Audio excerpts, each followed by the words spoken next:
Age of Overlord is going to be the best set of the year, but which cards in there are the best? What's up, Ocean? You got Matt here, and welcome back to another Competitive Yugioh video.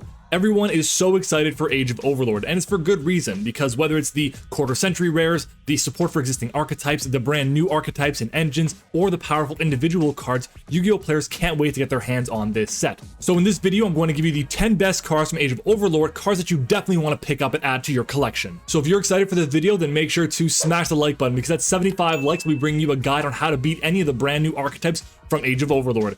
Also, if you enjoy deck profiles, combos, meta discussions, and competitive Yu-Gi-Oh videos in general, you're going to love this channel. So make sure to subscribe and help us reach our end of year goal of 2,000 subscribers. Now, with all that being said, here are the top 10 best cards in Age of Overlord and competitive Yu-Gi-Oh. Let's jump into it. Starting off at number 10, we have TG Rocket Salamander, a level 1 Pyro monster for the TG archetype. This card reads that you contribute 1 TG monster and special summon 1 TG monster with a different original name from your deck. If you control a machine TG monster, you can target 1 level 4 lower TG monster in your graveyard and special summon it in defense position but negate its effects, and you can only use each effect of TG Rocket Salamander once per turn. TGs are a pretty old archetype from all the way back in the Synchro era, and I'll be honest, they could definitely use this type of support earlier on. The fact that this card gets you any access to all of your TG monsters from the deck is absolutely incredible. It gets you recursion in the form of like a monster reborn if you have another machine monster on your side of the field. It also pairs so well with the Sinful Spoils engine, which you can imagine we'll be getting to a bit later. Because it's specifically a level 1 fire monster, there is so much synergy for this card in Age of Overlord, and most people want to make sure they pick up their copies if they want to play TG, because this will get you so much consistency to get access to your powerful TG monsters and be able to draw cards off of TG Hyper Librarian. The problem is, it is a secret, but it is not a terrible secret at that, but definitely not the top 5 best secrets in the set, because there's a lot of good secrets in this set. At number 9, we have Infernal Flame Banshee, a generic level 4 Xyz monster that is Pyro type support. It reads that it requires 2 level 4 monsters, and you can detach 1 material from this card to take a Pyro monster from your deck and either add it to your hand or send it to the graveyard. If this card is banished and you control a Pyro monster, you can special summon this card, and if you do, it gains 100 attack for each of your currently banished monsters until the end of this turn, and you can only use each effect of Infernal Flame Banshee once per turn. So this is an ultra rare in Age of Overlord, and I'll be honest, I was kind of hoping this would be more like a super rare or something, because it's not the best card right now. We do know that eventually we'll be getting a lot more Pyro support with the release of Bonfire, the new Pyro type Rhoda, which is obviously very good, and there's a lot of Pyro type archetypes that are coming soon. There are a lot of good cards to search or send to graveyard with Infernal Flame Banshee, including the Snake Eye cards and TG Rocket Salamander, which come out in Age of Overlord. There's Centurion Trudea, which is the playmaker for the brand new Centurion deck, which will be coming out in a few months. And then Volcanic Shell is good to get you more card advantage in your hand, and Volcanic Scattershot is great for time. So if you can afford to play rank 4s in your deck and you want to have access to this, and you also want to be able to have a card in your side deck for time, this is a great way to get access to it. So I do think it's a solid option for a few different rank 4 spam decks. Like I said, it's not the best right now, but it will keep getting better with time in my opinion. At number 8, we have the super rare Exceed the Pendulum. This card is generic Pendulum support, and it's a linked monster with 3 downward pointing arrows that requires 2+ monsters, including a Pendulum. It reads that it gains 100 attack for each Pendulum monster card you control, and you can only use each of the following effects of Exceed the Pendulum once per turn. If this card is link summoned, you can add 1 face-up Pendulum monster from your extra deck to your hand. During the main phase, quick effect, you can special summon from your hand or graveyard in defense position 1 Pendulum monster with a level between the Pendulum scales of the 2 cards in your Pendulum zones. So essentially this is like a very mini Pendulum summon that can also allow you to recur your resources very well. If you have cards in your face-up extra deck that you want to get back to your hand, that's obviously very powerful because some cards in the Pendulum strategy are still limited to 1. Think of a card like Astrograph Sorcerer, which is so strong in the deck, but it's hard to recur back unless you have access to your Pendulum summon, which, let's be honest, you don't always have. So getting access to Exceed the Pendulum is great, especially when it comes to Astrograph Sorcerer, because there's no once per turn on the card, which makes it so damn strong. Just like for Infernal Flame Banshee, I don't think that Exceed the Pendulum is going to be that expensive of a card to start off with, probably because Pendulum is not going to make a significant impact on the meta for the current moment. I do think though that once we get better Pendulum archetypes or we get some releases off the ban list, that this card will definitely go up in price. We're seeing a couple tops here and there in the OCG with this card, so that's because they have Electromite legal, so we'll see what happens if we end up getting that card back. It'll definitely bolster Pendulum strategies, and so will Exceed the Pendulum. At number 7, we have Gen the Diamond Tiger and Ken the Warrior Dragon, which are commons in the upcoming set and pair very well with each other. Gen the Diamond Tiger reads as follows. Once per turn at the end of the battle phase, return this card from the field to the hand. You can only use each of the following effects of Gen the Diamond Tiger once per turn. During the main phase, you can special summon 1 Ken the Warrior Dragon from your hand or deck to your opponent's side of the field in face-up defense position. And this card here is special summoned by the effect of Ken the Warrior Dragon, discard 1 card. Ken the Warrior Dragon reads that again once per turn at the end of the battle phase, return this card from the field to the hand, and you can only use each of the following effects of Ken the Warrior Dragon once per turn.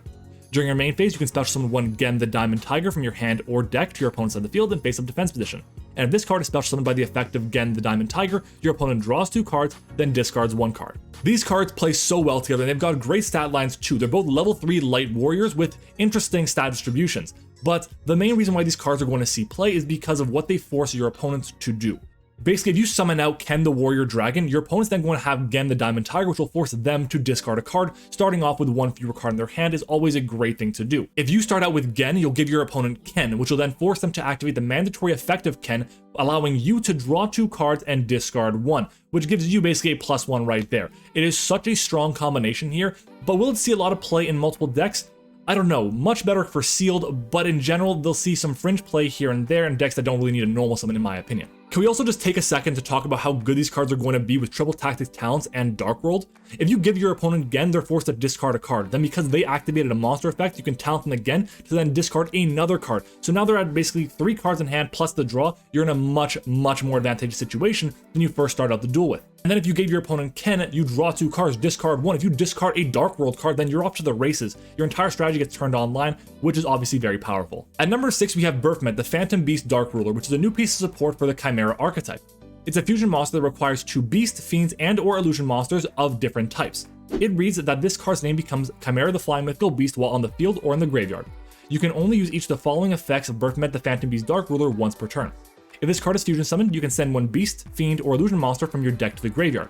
During your opponent's turn, quick effect, you can banish this card from your graveyard, then target one of your banished beast, fiend, or illusion monsters except for Berthmet and special summon it to your side of the field. Now, this is so good because not only is it support for the archetype and allows you to get protection by dumping the Cornfield Codal or the Mirror Sword Knight, but it's even better because you can actually send any beast, fiend, or illusion from your deck to the graveyard. So I feel like eventually someone's going to break this card open by being able to find this random card printed in like 2005 that has some synergy in the graveyard and just allow you to just pop off even further. So it either offers you extension or protection, and is still known as the Chimera the Flying Mythical Beast, so your rest of your engine is turned online, which is so important.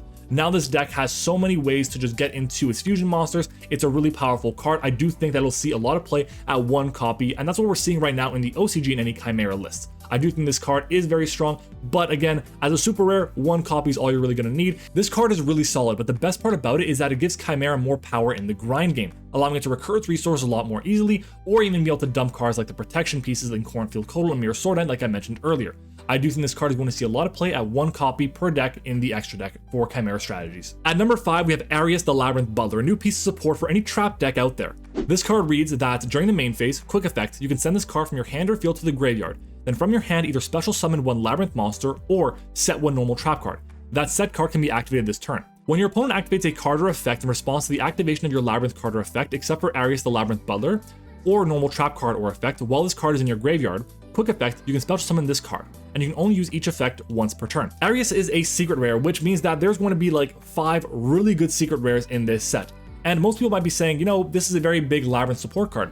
Not necessarily. It's also a great piece of support for any generic trap deck. The fact that you can just set a normal trap card right away is so strong. It really allows you to start your plays a lot earlier. Imagine setting one of the welcome spells or traps on turn 0. That's very good for you. It allows you to just go off right away. Or imagine playing against Unchained and setting Destructive Daruma Karma Cannon.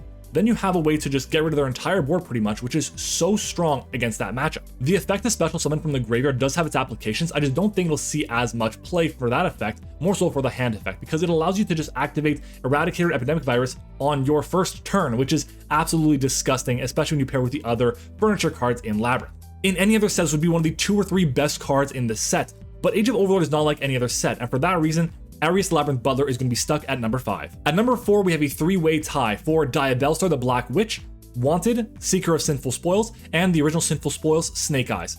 These cards are absolutely crazy. I'm going to read them off to you in just a second, but these cards are also so high rarity. Diabellestarr is a secret. Wanted, Seeker of Sinful Spoils is a secret, and then the original Sinful Spoils is an ultra.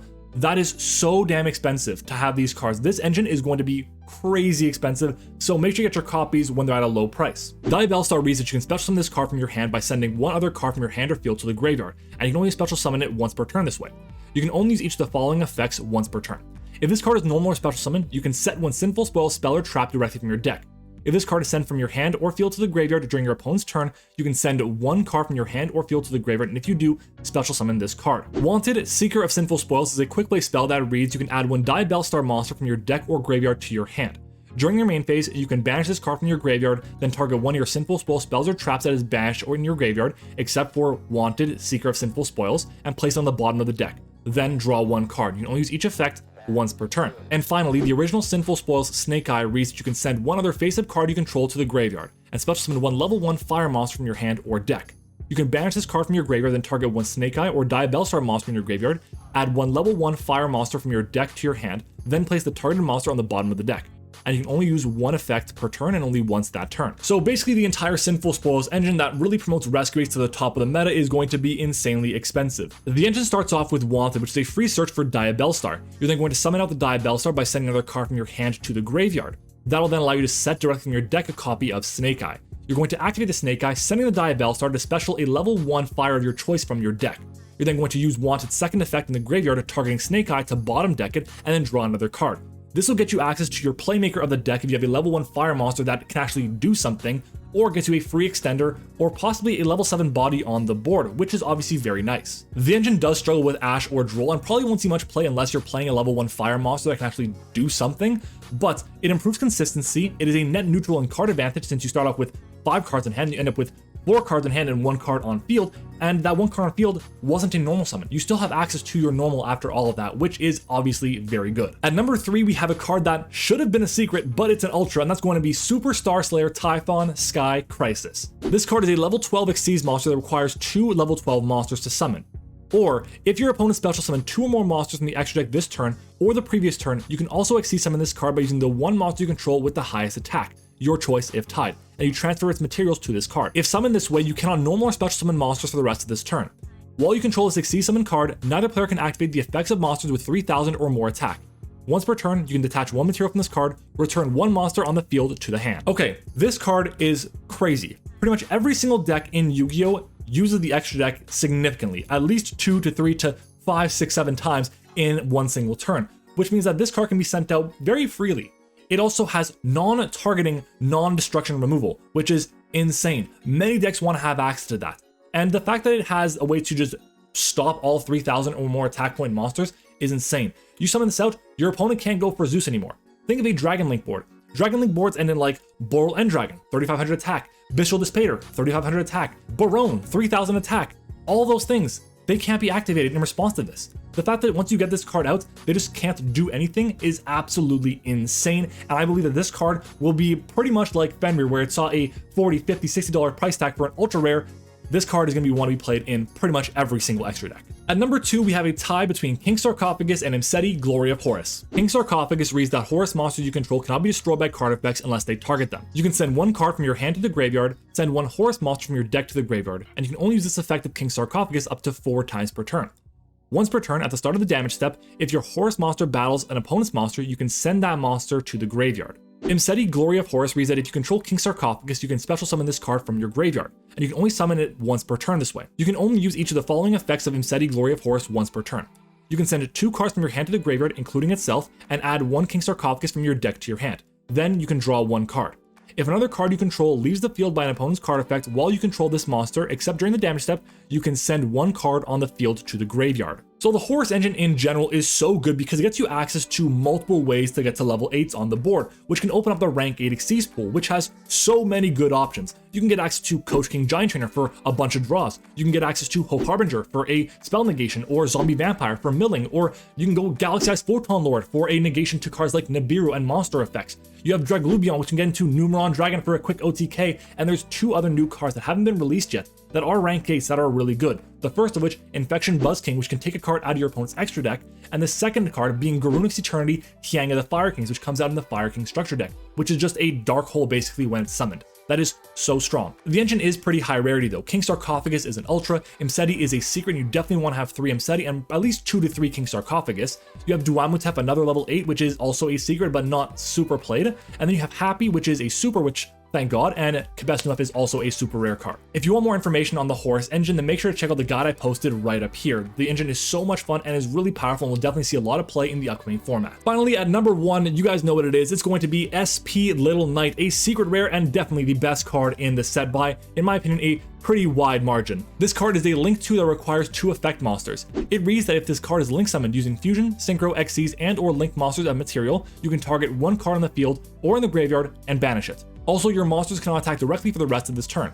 When your opponent activates a card or effect, quick effect, you can target 2 face-up monsters in the field, including at least 1 monster you control, banish both monsters until the end phase. You can only use each effect of SP Little Knight once per turn. This card is going to change the way we use the extra deck in competitive Yu-Gi-Oh! For the foreseeable future, and I'm not even exaggerating. The fact that this card can be easily summoned out on your opponent's turn using IP Masquerena is absolutely insane. Think of IP right now. Most of the time when you have IP, you're going into something like Nightmare Unicorn, which requires you to discard a card to get a piece of removal. Or you go into something like Mech Knight Crusadia Avermax, which is fine in the right situation.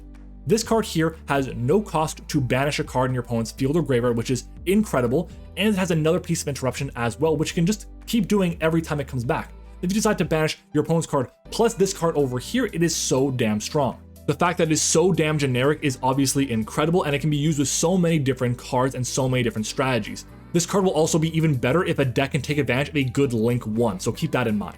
And that is it. Let me know what you guys thought of my list down in the comments below. I react to every single one of them. And of course, if you enjoyed the video, then make sure to leave a like on the video, because at 75 likes, I'll be bringing you a guide on how to beat any of the archetypes found in Age of Overlord, as well as a guide to the Sinful Spoils engine. If you want to see more videos from me, then make sure to subscribe to the channel as well and help us reach our end of year goal of 2,000 subscribers. I want to thank you all so much for watching the video. I hope you enjoyed it, and I'll see you all next time.